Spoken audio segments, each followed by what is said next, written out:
Hey, all you Harbor Freight shoppers. Hey, how many of you out there shop at Harbor Freight and don't like to admit it to your friends? Guess what? They shop there too.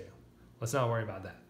Hey, so I wanted to use these fiber discs, twist lock, roll locks. So I went to Harbor Freight, grabbed the package, and it tells me to grab that die grinder. I grabbed the die grinder. This thing's got pretty decent reviews online. Get home, and it does not just go in there. So I'm missing a part.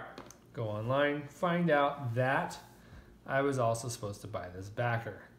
Now my Harbor Freight is not that close to me, so it was easier to just go online on Amazon and buy the Roll-Lock 2-inch backer.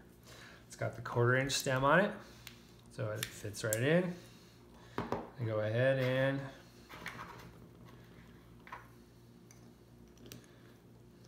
which way am I going? Bolt it up there. And now I get to put my twist locks on. Twist lock, roll lock. Good to go. So yeah, I hope this helps somebody out there. If you go to Harbor Freight and you buy the pads and you buy the grinder, don't forget to buy the backer. I know some of you already know that out there. Thanks a lot. Bye, y'all.